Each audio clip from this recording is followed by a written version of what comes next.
नमस्कार। सवाल आज का देख रहे हैं आप सब। मैं हूं आपके साथ साहिल केरनी।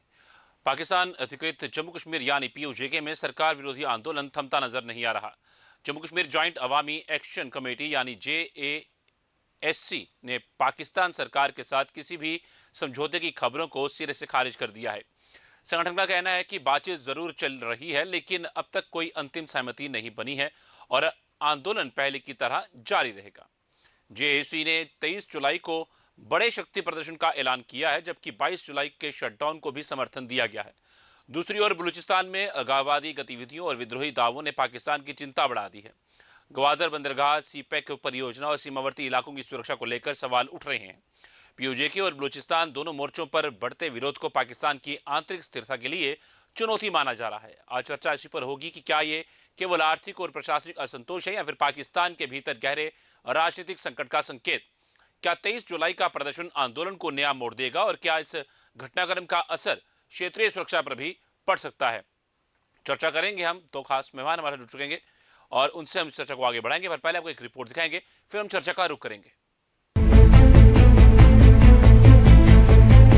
ये पाकिस्तान अधिकृत कश्मीर की सड़कों से उठती वो आवाजें हैं जो अब किसी आश्वासन से शांत होती नहीं दिख रही। रावलकोट से लेकर मुजफ्फराबाद, मीरपुर और पुंछ डिवीजन तक सरकार विरोधी आंदोलन एक बार फिर तेज हो गया है। जम्मू कश्मीर जॉइंट अवामी एक्शन कमेटी यानी JAC ने पाकिस्तान सरकार के साथ किसी भी समझौते की खबरों को खारिज करते हुए साफ कहा है कि आंदोलन जारी रहेगा और 23 जुलाई को बड़ा शक्ति प्रदर्शन किया जाएगा। JAC का कहना है कि सोशल मीडिया पर समझौते की जो बातें फैलाई जा रही हैं, वह प्रोपेगेंडा है। संगठन ने माना कि अधिकारियों के साथ बातचीत चल रही है, लेकिन अभी तक कोई अंतिम सहमति नहीं बनी है। साथ ही ये भी स्पष्ट किया गया है कि किसी भी फैसले की घोषणा केवल कमेटी के मुख्य सदस्य ही करेंगे। JAC ने समर्थकों से 23 जुलाई के कार्यक्रम की तैयारी करने और बड़ी संख्या में सड़कों पर उतरने की अपील की है।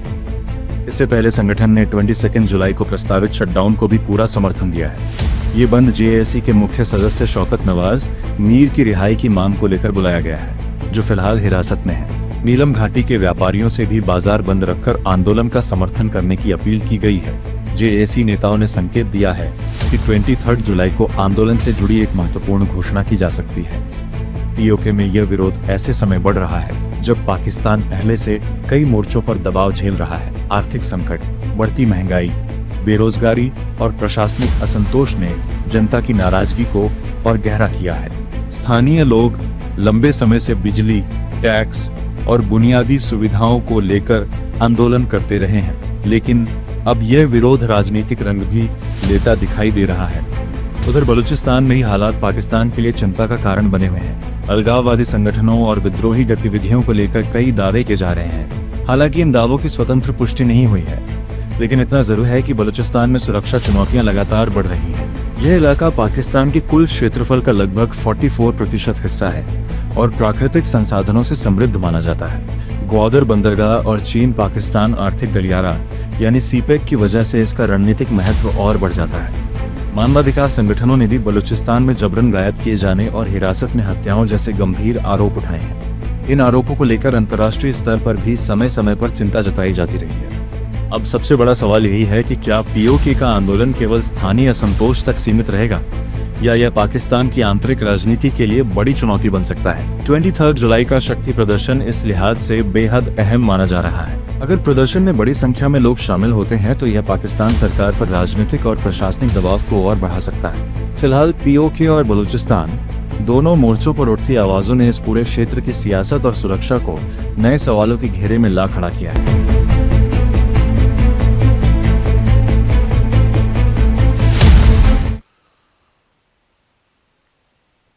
चलिए रुक करते हैं हम चर्चा का। दो खास मेहमान हमारे जुड़ चुके हैं और उनसे हम चर्चा को आगे बढ़ाएंगे और समझने की कोशिश करेंगे क्या हालात बने हुए हैं। ब्रिगेडियर डॉक्टर विजय सागर धीमान है हमारे साथ, डिफेंस एक्सपर्ट सर, धन्यवाद, शुक्रिया समय देने के लिए। और डॉक्टर राम श्रीवास्तव है हमारे साथ, फॉरेन एक्सपर्ट सर, धन्यवाद, शुक्रिया समय देने के लिए। शुरुआत में ब्रिगेडियर सर आपसे करूंगा। सर, जो हालात अभी POJ के अंदर बने हुए हैं उनको आप किस तरीके से देखते हैं? क्या ये जन आक्रोश है पाकिस्तान की सुरक्षा नीति के खिलाफ और ये असफलता पूरे तरीके से POJ के अंदर दर्शाती है? देखिए, जहां तक POJ का सवाल है, इसका जो मूल जड़ है वो 13th अमेंडमेंट है जो की गई थी, जहां पे कश्मीर काउंसिल का गठन किया गया था। उसके पहले उनको लॉलीपॉप देते रहे कि आप हमारे एक अलग कंट्री हैं, आपका प्राइम मिनिस्टर है, आपका प्रेसिडेंट है, आप इलेक्शन करते हैं, आपकी काउंसिल है, तो उस पर दबाव डाला जाता था आईएसआई और पाकिस्तानी नेशनल द्वारा, और अपनी मनमानी की जाती थी, तब भी की जाती थी। परंतु कश्मीर काउंसिल बनाने के बाद तो इसका समझ लीजिए एक किस्म का ये डेथ नेल था। यानी कि कश्मीर काउंसिल के जो 7 मेंबर थे, उसका head prime minister of Pakistan था, 3 पाकिस्तान के, 3 पीओजेके के। तो इसका मतलब ये जो कश्मीर काउंसिल का वोट था वो ऑलवेज 4:3 पाकिस्तान के फेवर में था, वो कुछ भी कर सकते थे। और इसके गार में आके उन्होंने मनमानियां शुरू कर दी, उनको ना खाना, ना पानी, ना बिजली, और उसके बाद जबरदस्त पाक रेंजर्स की मनमानी, और उसके बाद जितने भी मेंबर्स थे उस काउंसिल के अंदर, जो उनकी असेंबली के अंदर 20 मेंबर रखे थे from rest of the Pakistani, ये बोल के कि वो रिफ्यूजीज हैं यहाँ से जो कराची से में चल गए हैं, और उनके फर्जी what do you call state subject certificate बना के पाकिस्तानी एजेंट्स को वहां पे इन्फिल्ट्रेट किया जाता था, नॉमिनेशन उस तरीके से की जाती थी। तो उस तरीके से बहुत ज्यादा इनको रोष था। तो अभी जब भारत की अपना आर्टिकल 370 जाने के बाद जेएंडके में जो कायाकल्प आया है, वो इनको नजर आ रहा है। पाकिस्तान के जो लोग हैं, पीओजे के जो लोग हैं, वो इंटरनेट पे, टेलीविजन पे सब कुछ देख रहे हैं। हालांकि जो मेरी जानकारी है, जो पीओजे के लोग हमसे जो इंटरेक्ट करते हैं सोशल मीडिया के ऊपर, व्हाट्सएप के ऊपर, वो बताते हैं कि जगह जगह इंटरनेट की स्ट्रेंथ इतनी कम रखी गई है कि हम आपस में इंटरेक्ट ही ना कर पाए। पर फिर भी जो बहुत इंफॉर्मेशन के पास आती है अक्रॉस द बॉर्डर, यानी कि इंडिया से उधर जाती है, या उनके जो लोग हैं जो वर्ल्ड ओवर स्टैब्लिश्ड हैं, जो सेटल हो चुके हैं, जो उनको पिक्चर्स भेजते हैं, उनको समझ आ गई है कि देखो ये तो हमें बेवकूफ बना रहे थे पाकिस्तानी, कहीं आजाद कश्मीर बोल करके, मुसलमान मुसलमान बोल करके, ये तो हमें बेवकूफ बना गए, ये तो हमें बेसिक राइट्स भी नहीं है हमारे पास। उसी तरह से उन्होंने हालत देखी गिलगित बाल्टिस्तान की। तो उसके लिए फाइनली अब ये लोग अपराइजिंग करके सड़कों पे आए हैं, और इन्होंने जो अपनी जद्दोजहद जारी रखी हुई है उसको थमने का नाम नहीं दे रहे। अब पाकिस्तानी की एट्रोसिटीज ये है कि वहां पे उन्होंने शरेआम किलिंग करके और चैलेंज करते हैं कि लाशें उठाकर दिखाइए। तो इस किस्म के जो विजुअल्स हमने देखे हैं, वो हमने देखे अल जजीरा पे। अल जजीरा जो हमेशा ही anti India pro Pakistan world channel है, कतर से ब्रॉडकास्ट होता है, वो भी ये इमेजेस दिखा रहा है। ह्यूमन राइट्स वालों ने इसको, यूनाइटेड नेशन वालों ने इसको फ्लैग करना शुरू किया है। ईयू की ह्यूमन राइट्स ने धमकी दी है कि यदि आप ये ह्यूमन राइट वायलेशन बंद नहीं करेंगे, हम आपको ईयू से एड देनी बंद कर देंगे। तो इतना कुछ होने के बाद इस वक्त हालत ये है कि उन्होंने, पाकिस्तानियों ने पहले डंडा चलाया, नहीं सफल हुआ, फिर बातचीत करने की कोशिश की, हालांकि डायलॉग जारी है, परंतु उसके बाद उन्होंने एक दो बार अपने जो मार्च था उसको स्थगित किया। उसमें उन्होंने विमेन और चिल्ड्रन जो मार्च कर रहे थे उनको भी नहीं छोड़ा। तो स्थगित करने के बाद आज फाइनली शायद 23 को फाइनल मूवमेंट होगी, या शायद कल को होगा। और ऐसी बात है कि मुजफ्फराबाद से लेकर रावलाकोट तक, मीरपुर से रावलाकोट तक, सारा का सारा पीएचओ के नॉर्थ से लेकर साउथ तक सारा का सारा सड़कों के ऊपर है, गोलियां भी खा रहा है, और उसके बाद भी वो लोग डटे हुए हैं। तो इसका मतलब ये है इस बार वो छोड़ेंगे नहीं, और ये आर पार की लड़ाई का होके रहेगा। और मुझे लगता है यहाँ पे कोई फॉरेन इंटरवेंशन करने की जरूरत है, और कोई ना कोई जरूर इंटरवेंशन होगी। परंतु अभी तक जब तक अमेरिका उसको, पाकिस्तान को एज ए मीडिएटर मानता है ईरान अमेरिका वॉर के अंदर, तो तब तक शायद पाकिस्तान एक अपना संरक्षण देगा पाकिस्तान की मिलिट्री को कि आप कुछ भी करिए, आपको कुछ नहीं होगा, वगैरह वगैरह। परंतु कब तक? तो मेरा ये मानना है कि ये जो एक आंदोलन जो आग पकड़ चुका है, ये समथिंग लाइक जो 1942 में भारत छोड़ो आंदोलन शुरू हुआ था, मुझे ये लगता है कि एक सिंपली उनको पैरेलल हम ड्रॉ कर सकते हैं। Maybe they are in for some kind of an independence. अब यहाँ पे भारत का क्या रुख होना चाहिए, that is a secondary question जो हम बाद में इस पे डील कर सकते हैं। जी, डॉक्टर जो कि में लगातार बढ़ते विरोध प्रदर्शन ये साबित करते हैं कि पाकिस्तान वहां जनता का भरोसा खो चुकी है। रावलाकोट, मुजफ्फराबाद, मीरपुर जैसे इलाकों में लगातार प्रदर्शन हो रहे हैं, और लोग केवल बिजली टैक्स और महंगाई की ही नहीं बल्कि राजनीतिक अधिकारों से भी वंचित हैं, और उसकी भी मांग कर रहे हैं, जवाबदेही मांग रहे हैं। देखिए, लगातार विरोध और चक्का जाम जो हो रहा है, केवल अकेले पीओजेके में नहीं हो रहा है। वो तो आप देखिए सिंध में, बलूचिस्तान में और गिलगित में क्या बुरी हालत है, अपन सोच भी नहीं सकते हैं। जिस देश की आबादी जो है 85% से ज्यादा गरीबी रेखा के बीच में हो, जहां आटा खरीदने के लिए लोगों के पास पैसा ना हो, बच्चों को स्कूल नहीं भेज पाते हैं, उनको माताएं जो है छोटे बच्चों को दूध नहीं पिला पाती हैं कि 380 रुपए प्रति लीटर दूध वहां मिल रहा है। तो 22 और 23 तारीख को विद्रोह का जो बिगुल बजा है, निश्चित रूप से ये आप देखते जाइए पूरे पाकिस्तान में फैल जाएगा। और ये एक तरह से मुजफ्फराबाद की तरफ जो लॉन्ग मार्च हो रहा है, वहाँ की फौज ने वहां पर जगह जगह कंटेनर लगा दिए हैं और इस बात की पूरी तैयारी है कि जैसे जनरल डायर ने हमारे यहाँ फायरिंग किया था, उसी तरह से इन लोगों को भून दिया जाएगा। क्योंकि आज की तारीख में मुल्ला मुनीर की जो सरकार है वो किन आधार पर टिकी हुई है पूरी दुनिया जानती है। तो पाकिस्तानी सरकार जो है पूरी तरह से दमन करेगी। उन्होंने JAS के जो जॉइंट अवामी एक्शन कमेटी है उसके नेताओं को अंदर बंद कर रखा है। अब मांगे पहले तो 38 सूत्री मांगे थी, अब घिस पिट कर एक मांग रह गई है, वो ये है कि हमको पाकिस्तान से मुक्त किया जाए। और इसके लिए उन्होंने बिगुल बजा दिया है बगावत का। और देखना यह है कल और परसों क्या होता है। यहाँ सबसे महत्वपूर्ण चीज जो आ रही है वो ये आ रही है कि अंतर्राष्ट्रीय मीडिया चुप है। क्यों? उसका पूरा ध्यान कहाँ लगा हुआ है? अमेरिका और ईरान में, उधर रूस और यूक्रेन में। इस मौके का फायदा उठाकर ये दमन कर रहे हैं। लेकिन एक चीज बहुत महत्वपूर्ण है, भारत सरकार ने जो नियम बनाए थे कि जो पीड़ित हैं और अगर वहाँ की शासन से परेशान हैं और विस्थापित होकर अगर यहाँ आना चाहते हैं, तो जम्मू कश्मीर में इस तरीके तकरीबन यूँ मान के चलिए कि करीब करीब 35,000 से ज़्यादा जो विस्थापित आए थे। कब कब आए थे? 65 की लड़ाई में भी आए थे, 71 की लड़ाई में भी आए थे।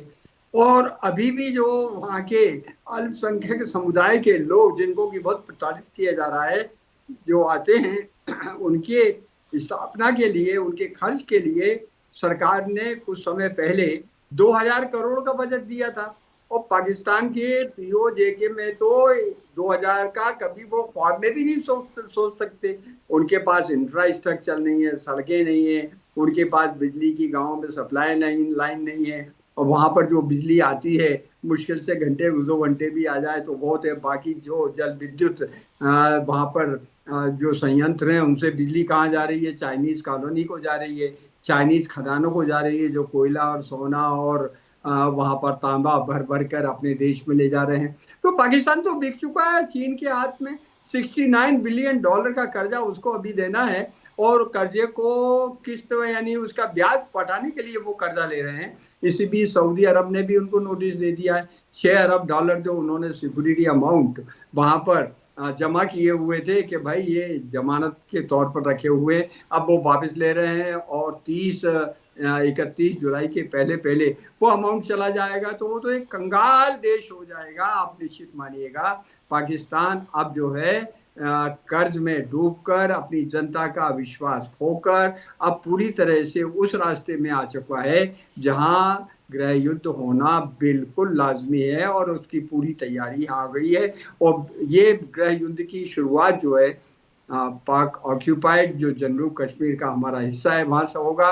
और निश्चित रूप से अब भारत सरकार की ड्यूटी बनती है कि अपने उस हिस्से में मौजूद जो हमारे अपने लोग हैं, भारतवंशी हैं, उनकी रक्षा के लिए भविष्य में क्या करें, अंतर्राष्ट्रीय लेवल पर क्या किया जा सकता है, ये सब सोच विचार कूटनीतिक स्तर पर चल रहा होगा। लेकिन अब वो समय आ गया है, कूटनीतिक स्तर से आगे बढ़ के चलना पड़ेगा। अगर आवश्यक हुआ तो हमारी फौज को भी वहाँ भेजना पड़ेगा। इसके लिए छद्म क्षेत्र में और राजौरी के क्षेत्र में हमारी फौज जो है युद्ध अभ्यास भी करना शुरू कर दिया है। लेकिन ये युद्धाभ्यास रेगुलर है, पर हाँ इस बात की विशेष ध्यान रखी जा रही है कि वहाँ जो परेशानियां हैं, विप्लव है, विद्रोह है, और 22 और 23 तारीख को खास जो वहाँ पर एक तरह से एजेंडा चला है, निश्चित रूप से उसका असर अगर हमारे इधर होता है तो हमारे सैनिकों को, हमारी फौज को, हमारी हवाई सेना को, हमारे स्पेस मिशन को क्या क्या करना चाहिए, स्पेस फोर्स को किस तरह से टारगेटेड और एक तरह से छद्म युद्ध का अभ्यास हमने भी कर लिया है। देखना है अब होता क्या है। निश्चित रूप से 22 और 23 की जो रात होगी वो एक निर्णायक रात होगी। बिल्कुल सर, मैं करता हूँ रुक दोबारा आपका, मैं रुक करूँगा ब्रिगेडियर सर का।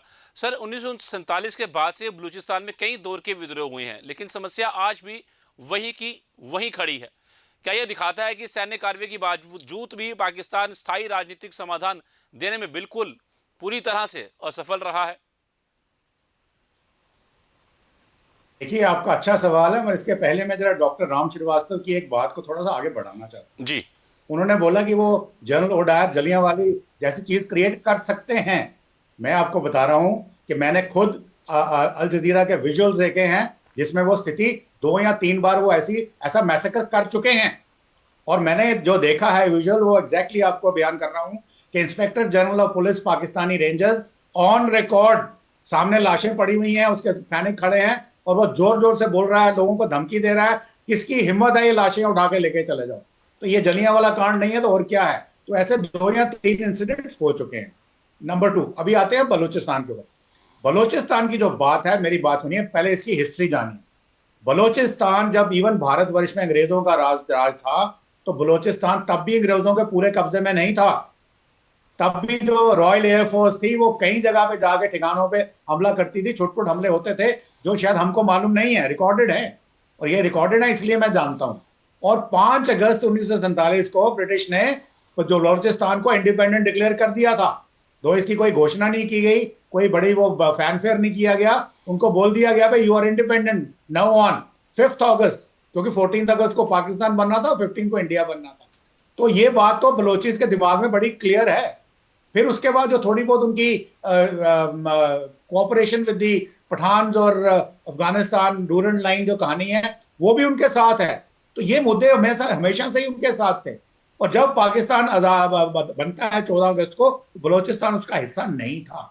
ये पाकिस्तान की आर्मी ने बलोचिस्तान को कैप्चर किया है, मुझे एग्जैक्टली अभी डेट याद नहीं है, सितंबर या अक्टूबर से पहले पहले उन्होंने जाके बलोचिस्तान पे कब्जा किया, या शायद 1949 में किया है, चेक किया जा सकता है। तो यानी कि बलोचिस्तान पाकिस्तान के कब्जे में 14-15 अगस्त के बड़े बाद में आया है। और उन लोगों को बड़ा क्लियर था, तो जहां के वो जो उनके जो हुक्मरान थे, भुक्ती वगैरह जो थे, तो उन्होंने उनको मालूम है कि Pakistan is occupier country right from the day 1। उसके बाद से पाकिस्तान ने अपनी मिलिट्री को और बढ़ा के उनको कब्जे में लेना शुरू किया। प्रॉब्लम उनकी ये है कि वो पाकिस्तान का 44% एरिया है, पर पॉपुलेशन वाइज वो पाकिस्तान का शायद 1/5 भी नहीं है। Population he, number of population जो है वो उनकी बेसिक प्रॉब्लम है। तो जब उनका हनन होता गया, उनका शोषण होता गया, सीपैक बनी, सब कुछ चाइना को सौंप दिया, उसके बाद अब अमेरिका को सौंपने की तैयारी आ रही थी, ये जो अभी ट्रंप के साथ हो रहा है, तो ये खुल के सड़कों पे आ गए हैं। और इस वक्त जो स्थिति बताई जा रही है वो ये है कि 80% ऑफ बलोचिस्तान के ऊपर पाकिस्तानी आर्मी का कब्जा नहीं है, पॉइंट नंबर 1।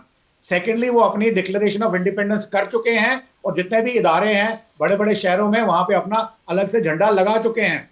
अब यहाँ पे क्या चाहता है, 2 आते हैं, एक आता है चाइना फैक्टर, एक आता है अमेरिका फैक्टर। चाइना फैक्टर मैं आपको बताऊं, ग्वादर वगैरह जो है ये सब फोर्टिफाइड है। और पहले चाइना ने बोला था Pakistani army should come and protect us, but Pakistani army fail हो चुकी है। चाइनीज के लोग बड़े मारे जा चुके हैं, बहुत सारे हादसे हुए हैं, मेरे पास पूरा डेटा है। तो उसके बाद चाइना ने धीरे धीरे करके पाकिस्तान को बोला कि हम अपनी सुरक्षा खुद करेंगे, परंतु पाकिस्तान कैसे मान जाए कि उनकी धरती के ऊपर कोई फॉरेन आर्मी आके बैठे। तो उन्होंने पाकिस्तानी को जो PLA के 40,000 सैनिकों को चाइना की पुलिस की ड्रेस में एज गार्ड्स बना के भेजा हुआ है, but actually they are PLA people. That means entire CPEC जो है वो गार्ड जो हो रहा है इस वक्त वो चाइनीज कर रहे हैं, पाकिस्तानी की रिट वहां नहीं चलती बिकॉज ऑफ बलोच आर्मी। दूसरा रहा बात अमेरिका का, जो उनके रेयर अर्थ मिनरल्स फिर दूसरे तीसरे जो देने की तैयारी हो गई है कि आपका गैस ढूंढेंगे, ये करेंगे, वो सारे एरिया जो हैं वो बलोचों के कब्जे में है, वहां पे अमेरिका की रिट नहीं चलनी है। परंतु प्रॉब्लम सिर्फ यही है कि उनके पास नंबर्स की कमी है। हालांकि उन्होंने अभी माजिद ब्रिगेड और दूसरे तीसरे ऐसे कुछ बलोचिस्तान लिबरेशन आर्मी वगैरह संगठन इकट्ठे कर लिए हैं जो एक साथ जुट होकर काम कर रहे हैं। और उनके जो कार्यवाहक से प्राइम मिनिस्टर इन एग्जाइल वो आए थे हरिद्वार मेरे ख्याल 2 साल पहले, और उन्होंने ओपनली मोदी जी को गुहार लगाई थी कि come and help us. But India का जो स्टैंड है कि we will give you a moral protection, we will give you a moral support, but material नहीं आएंगे। अब अंदर क्या हो रहा है नहीं हो रहा मुझे नहीं मालूम, ना ही मुझे यहाँ बोलना चाहिए। परंतु पॉइंट ये है कि we are with Balochistan people and we will give them moral support. और उनको खुल करके हमें आना चाहिए डिप्लोमेटिक फ्रंट पे ऑल ओवर द कंट्री। जैसे हमने डिप्लोमेटिक मोर्चा खोला पाकिस्तान के अगेंस्ट आफ्टर ऑप सिंदूर, उसमें ये बलोचिस्तान का, पीओजेके का, या इवन खैबर पख्तूनख्वा का और गिलगित बाल्टिस्तान का जो पॉइंट है, उसी ब्रीफिंग जो हम रोज करते हैं सारे के सारे मिशन में, फॉरेन ऑफिस में, वो रोज होनी चाहिए और इनको भी करना चाहिए। और पाकिस्तान टूटने की कगार पे है, परंतु यहाँ पे कैच ये है कि पाकिस्तान की जो स्ट्रेंथ है वो है इसकी ज्योग्राफी। इसीलिए जब द ग्रेट गेम अमेरिका अंग्रेजों ने खेली थी 47 से पहले, पाकिस्तान क्यों क्रिएट किया गया था? ये एक भ्रम फैलाया गया कि पाकिस्तान हिंदू मुसलमान की वजह से क्रिएट हुआ। देखिए, जब मुस्लिम शासक थे तब भी पाकिस्तान क्रिएट नहीं हुआ। आप 1000 साल तक उन्होंने राज किया, तो अंग्रेजों के आते ही कैसे क्रिएट हो जाना था? वो बेसिक ग्रेट गेम थी कि वो रशिया के साथ पोस्ट वर्ल्ड वॉर सिनेरियो में रशिया को वार्म वाटर पोर्ट्स नहीं लेने देना चाहते थे, अरेबियन सी के अपने ऑयल फील्ड्स को प्रोटेक्ट करना चाहते थे, और रशिया का जो न्यूक्लियर प्रोग्राम था उसको मॉनिटर करना चाहते थे। ऐसे 3-4 उनके सेल्फिश इंटरेस्ट थे। वो तो चले गए पाकिस्तान बना के, हमारे लिए जम्मू कश्मीर के लिए एक प्रॉब्लम छोड़ के चले गए। परंतु उस ज्योग्राफी की वजह से आज अमेरिका भी इंटरेस्टेड है, चाइना भी इंटरेस्टेड है, यूके भी इंटरेस्टेड है, ईयू भी इंटरेस्टेड है। यानी कि सारी बड़ी बड़ी ताकतें जो हैं वो चाहते हैं कि पाकिस्तान को अपने पाले में रखा जाए, ताकि जरूरत पड़ने पे हम इनके एरिया को, इनके बेसिस को, इनकी जगहों को हम इस्तेमाल कर सकें। और चाइना को तो गिलगित बाल्टिस्तान से रेयर अर्थ मिनरल्स, या बलूचिस्तान से या forest resources, water resources, special economic zone, क्या क्या मिल रहा है वहां से। तो ऐसी स्थिति में पाकिस्तान का टूटना उनके लिए खतरनाक है। तो कोई भी वर्ल्ड पावर नहीं चाहती, वो कहते हैं किसी ना किसी तरीके से इनको बचाए रखो, चलन का वजूद बनाए रखो, ताकि ये हमारे काम आते रहें। और जैसा कि उन्होंने एक बार पाकिस्तान के जो 2 ISI के चीफ, एक्स चीफ, एक बार 91 में और एक बार 93 में, ये अल जजीरा के टेलीविजन के ऊपर they are on record to have said कि Americans have used us like a prostitute. I should not be using this word here. दूसरे ने बोला they use us like a toilet paper, जब इस्तेमाल किया और उसके बाद फेंक दिया। तो पाकिस्तान आज भी उसी दौर में है। आज भी मुल्ला मुनीर, उनके शहबाज शरीफ भागे भागे फिर रहे हैं अमेरिका के पीछे पीछे, ट्रंप के पीछे पीछे, पैसे दे दीजिए हम आपका काम करेंगे। तो दिस इज द सिचुएशन। इसलिए पाकिस्तान का टूटना, मैं नहीं बोलता कि नहीं टूटेगा, संभावना कम है। जब तक वर्ल्ड पावर चाहेंगी वो नहीं टूटेगा। और जहां तक उनकी आर्मी क्या कहा जा रहा है कि आर्मी की तरफ से वो इंडिया के ऊपर अटैक कर देंगे, वो अगर रैशनल माइंडेड प्लानिंग से देखा जाए तो उनकी आर्मी इस वक्त बलोचिस्तान में, अफगानिस्तान में, खैबर पख्तूनख्वा में, गिलगित बाल्टिस्तान में, इवन पंजाब में जो उनके फजलुर रहमान है, उन्होंने उनकी नाक में दम किया हुआ है। इमरान खान साहब को जेल में रखा है, उनके सपोर्टर्स ने दम किया है। उसके बाद और साथ में वो एंगेज्ड हैं साउदी अरेबिया में। उनके पास इतनी कुव्वत नहीं है कि वो इंडिया पे अटैक कर सकें। परंतु अकलमंदी का कोई तो यहाँ पे उनके पास तो कोई पैमाना है नहीं। हाँ, टेररिस्ट अटैक जो उनके पास है फ्रीली वो कर सकते हैं, पर भारत इसके लिए तैयार है, सेना भी तैयार है, काउंटर टेररिज्म ग्रिड भी तैयार है। तो हर चीज को बड़ी माइन्यूटली मॉनिटर किया जा रहा है और देखा जा रहा है कि यदि कोई पाकिस्तान ऐसी हरकत करता है तो उसका मुंह तोड़ जवाब दिया जाएगा। और बोला जा रहा है, जैसे बोला है कि ऑपरेशन सिंदूर इज ऑन। मतलब क्या है? मतलब ये है कि लोग परमानेंटली 24/7 बैठ के मॉनिटर कर रहे हैं, इंटेलिजेंस इनपुट्स आ रही हैं, प्लान्स बन रहे हैं, प्लान्स रिवाइटलाइज हो रहे हैं in the real time. It is not सोचेंगे देखेंगे, नो। अगर पाकिस्तान की तरफ से कोई ऐसी हरकत होती है तो विद इन 4 आवर्स उनको ऐसा जवाब मिलेगा कि शायद उनको दुनिया के नक्शे से मिट जाना पड़ेगा। जी ठीक है, मैं डॉक्टर राम श्रीवास्तव सर का रुख करना चाहता हूं। सर, हर बड़े विरोध के बाद पाकिस्तान अक्सर बाहरी ताकतों का हवाला देता है। क्या ये इस चीज को हम क्या समझते हैं? क्या रणनीतिक घरेलू असंतोष है, आर्थिक बदहाली है, या प्रशासनिक विफलताओं से ध्यान हटाने का एक तरीका बन चुका है पाकिस्तान के लिए? देखिए, वो बहाना कितना ही बना ले, अपनी स्थिति को संभालने के लिए वो बाहर का कुछ भी राग अपना ले, उससे कोई अंतर नहीं पड़ने वाला है। अभी जिस चीज ने ये जो जॉइंट जो अवामी एक्शन कमेटी के नेता थे शौकत नवाज शरीफ, जिनको उठाकर कल रात को फौज कहीं ले गई है, उसने आग में घी का काम किया है। इसी तरह सरदार अमान खान ने रावलकोट और मुजफ्फराबाद में रैलियों को संबोधित करते हुए क्लियर कट कहा था कि पाकिस्तान के नियंत्रण को कब्जे वाला करार दिया है। और भारत सरकार से उन्होंने मानवीय सहायता की अपील की थी। उन्होंने ये भी कहा था कि आप सीमाएं खोल दीजिए और हमको अपने अंदर आने दीजिए। ऐसे ही अमर नजीर कश्मीरी जो एक वरिष्ठ नेता हैं, जो प्रवक्ता थे, उनको भी लापता कर दिया गया है। साथ में मेहरान अरशद और राजा गुलाम मुजफ्फा, ये सब स्थानीय कार्यकर्ता और इनके विभिन्न आंदोलनकारी समितियों के जो नेता थे, उन सबको फौज उठाकर ले गई है। और कोशिश ये की जा रही है, वहां इस तरह की खबरें फैल रही हैं कि इनको बंदूक की गोली से मार दिया गया है। अब सच में मारा है या नहीं ये तो समय बताएगा, पर यह है कि नेताओं को इस तरह से गिरफ्तार करके ले जाना, अज्ञात स्थानों पर छोड़ना, उनको जिंदा रहना है या मर गए उनके परिवार वाले पूछ रहे हैं। और वहाँ लॉ एंड ऑर्डर तो है ही नहीं, जो कुछ है वो मुल्ला मुनीर की फौज है, उसकी गोलियां हैं। अगर उन गोलियों को और उन्होंने इसी तरह से जनता के ऊपर फोड़ा तो आप निश्चित मानिएगा 22 और 23 की रात जो होगी, कत्ल की रात होगी।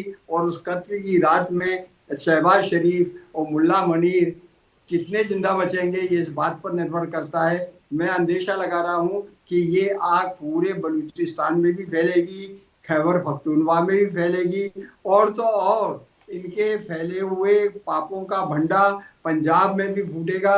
और वहाँ पंजाब में इस समय जगह जगह छुटपुट हमले हो रहे हैं, पुलिस को थानों को लूटा जा रहा है। आज की स्थिति ये है कि अगर किसी को देखना है गाजा के बाद, तो पाकिस्तान की आंतरिक हालत जाकर देख लीजिए। जो ट्रम्प कहते थे ना कि नर्क का क्षेत्र है ये, जो नर्क अगर सच में देखना है तो इस समय पाकिस्तान है। वहां पर ट्रक जाते हैं, पता लगता है कि इसमें आटा जा रहा है तो लोग घेर कर उसको लूट लेते हैं। न केवल आटा, पीने का पानी की समस्या है। और इस समय बरसात का मौसम है, बरसात भी उनसे नाराज हो गई है एल नीनो आने के कारण। तो अब तो पीने के पानी की भी यहाँ त्रासदी होने वाली है। और निश्चित रूप से ये सरकार टोटली फेल होगी, क्योंकि इसके दो पहिए हैं, दोनों पहियों का जो धुर है वो टूट चुका है। एक चाइना और एक अमेरिका। अमेरिका अपना स्वार्थ पूर्ति कर रहा है, उसने उनके ट्रम्प के दामाद को वहां पर बिठा रखा है, कंपनी का जो उन्होंने क्रिप्टो करेंसी का दक्षिण एशिया का इंचार्ज बना कर रखा है। तो अमेरिका जितनी उनको मदद देता है, वो मदद का 50% वो अपने यहाँ कमीशन अपनी कंपनी में जमा कर लेते हैं। इधर तालिबान लगातार, अभी तक की ताजा खबरों के हिसाब से 48 चौकियां बर्बाद कर दी गई हैं पाकिस्तान के। और ये अनुमान है कि तालिबान ने करीबन 600 से ज्यादा पाकिस्तानी सिपाहियों को मार डाला है या पकड़ कर ले गए हैं। तो देखिए, तालिबान, टीटीपी, ये सब मिलकर पाकिस्तान को अब छिन्न भिन्न करने के लिए मैदान में आ चुके हैं। भविष्य